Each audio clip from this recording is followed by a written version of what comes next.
હાલ જોઈએ તો આજે 14 એપ્રિલનો દિવસ છે. અત્યારે રાજ્યમાં ઊંચું તાપમાન જોવા મળી રહ્યું છે.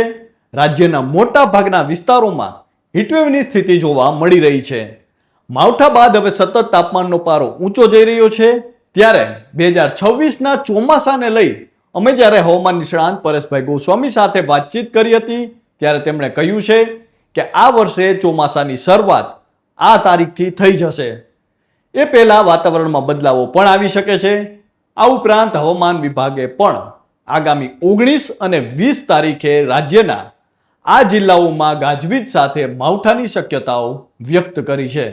ત્યારે સૌપ્રથમ તો આપના વિસ્તારમાં હાલમાં કેવું વાતાવરણ જોવા મળી રહ્યું છે તે અને ખેતી કે પાકને લઈ આપને મૂંઝવતો કોઈ પણ પ્રશ્ન હોય તો તે કોમેન્ટ કરીને અમને જરૂરથી જણાવજો. આપનો પ્રશ્ન અમે હવામાન નિષ્ણાંત પરેશભાઈ ગોસ્વામી સુધી પહોંચાડવાનો અવશ્ય પ્રયાસ કરીશું. આમ જોઈએ તો રાજ્યમાં એપ્રિલ મહિનાની શરૂઆત થતાની સાથે જ અનેક વિસ્તારોની અંદર માવઠું જોવા મળ્યું હતું. આ માવઠા બાદ ધીમે ધીમે હવે તાપમાનનો પારો છે તે સતત ઊંચો જઈ રહ્યો છે. ઊંચા તાપમાનને કારણે હીટવેવ જોવા મળી રહ્યું છે. ત્યારે કાળઝાળ ગરમી વચ્ચે હવામાન વિભાગ દ્વારા માવઠાને લઈને મોટી આગાહી વ્યક્ત કરવામાં આવી છે. અમદાવાદ સ્થિત હવામાન વિભાગના જણાવ્યા અનુસાર જોઈએ તો રાજ્યમાં ઊંચું તાપમાન અત્યારે જે જોવા મળી રહ્યું છે તે તાપમાન આગામી દિવસોમાં પણ યથાવત રહેશે. પરંતુ 19 એપ્રિલ બાદ રાજ્યના વાતાવરણમાં પલટાની શક્યતાઓ છે. હવામાન વિભાગના જણાવ્યા અનુસાર 19 એપ્રિલે રાજ્યના સાબરકાંઠા, અરવલ્લી, મહીસાગર, દાહોદ, અમરેલી અને ભાવનગરમાં છૂટાછવાયા સ્થળોએ ગાજવીજ સાથે હળવા મધ્યમ વરસાદની શક્યતાઓ છે. ત્યારબાદ 20 તારીખે મહીસાગર, પંચમહાલ, દાહોદ, અમરેલી અને ભાવનગરમાં છૂટાછવાયા સ્થળોએ ગાજવીજ સાથે હળવા મધ્યમ વરસાદની સંભાવનાઓ હવામાન વિભાગ દ્વારા વ્યક્ત કરવામાં આવી છે. આ ઉપરાંત 17 એપ્રિલ સુધી રાજ્યના દરિયાકાંઠાના જે વિસ્તારો છે ત્યાં ગરમ અને ભેજવાળું વાતાવરણ રહે તેવી શક્યતાઓ છે. તો આ તો હતી હવામાન વિભાગની આગાહી. હવે હવામાન નિષ્ણાંત પરેશભાઈ ગોસ્વામીની આગાહી વિશે જો વાત કરીએ તો તેમણે જણાવ્યું છે કે આમ જોઈએ તો ફેબ્રુઆરીમાં તાપમાન નોર્મલ કરતાં 2 ડિગ્રી નીચું રહ્યું હતું. માર્ચ મહિનાની શરૂઆતની અંદર હીટવેવનો એક રાઉન્ડ આવ્યો અને એ પછી માવઠાના કારણે આપણું જે તાપમાન છે તે નોર્મલ કરતાં 2 ડિગ્રી નીચું હતું. પણ અત્યારે આપણે એપ્રિલ મહિનાનું બીજું અઠવાડિયું ચાલી રહ્યું છે અને બીજા અઠવાડિયાની અંદર આપણે હીટવેવનો સામનો કરી રહ્યા છીએ.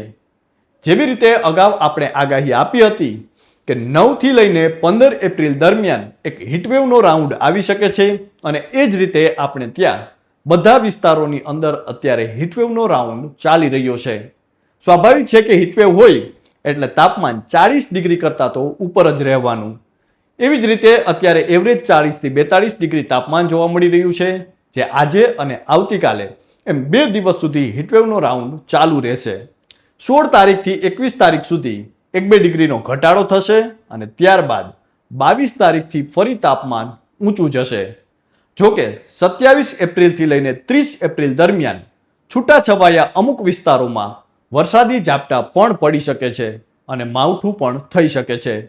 ત્યારબાદ મે મહિનો છે અને મે મહિનો છે તે એપ્રિલ કરતાં પણ વધુ ગરમ રહી શકે છે, જેની અંદર તમામ મિત્રોએ છે તે તૈયારી રાખવાની છે ગરમીની. જો કે પ્રી મોન્સૂન એક્ટિવિટીના કારણે મે મહિનામાં પણ 2 માવઠા થવાના છે. એક માવઠું 10 થી 16 મે વચ્ચે થવાની શક્યતા છે, જ્યારે બીજું માવઠું 23 મે થી લઈને 28 મે સુધીમાં પડી શકે છે. પ્રી મોન્સૂનના આ માવઠામાં વરસાદ તેજ હશે. આ સિવાય એક વાવાઝોડાની પણ શક્યતાઓ છે.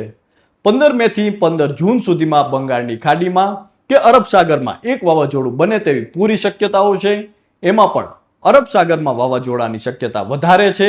તેની અસર ગુજરાત પર પણ થઈ શકે છે. તો આ તો વાત થઈ પરેશભાઈ ગોસ્વામીની આગાહીની.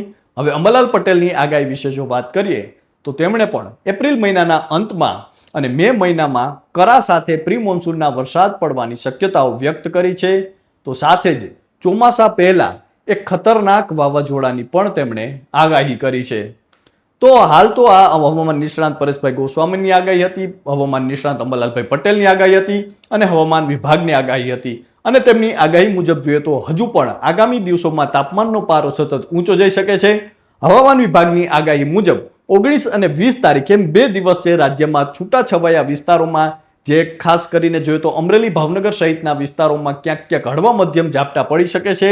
અને તદુપરાંત જોઈએ તો ફરી તાપમાન છે તે ઊંચું જશે. અને પરેશભાઈ ગોસ્વામી અને અંબાલાલભાઈ પટેલની આગાહી મુજબ જોઈએ તો જે એપ્રિલના અંતમાં છે તે હજુ એક માવઠાની શક્યતાઓ છે. મે માસમાં તાપમાન ખૂબ ઊંચું જઈ શકે છે અને સાથે પ્રી મોન્સૂન એક્ટિવિટીની શક્યતાઓ પણ વ્યક્ત કરવામાં આવી છે. અને એ સાથે જ જોઈએ તો આ વર્ષે વાવાઝોડાની શક્યતાઓ પણ હવામાન નિષ્ણાંતો દ્વારા વ્યક્ત કરવામાં આવી રહી છે. તો હાલ તો બસ આટલું જ. ફરી મળતા રહીશું વાત ગુજરાતી પર.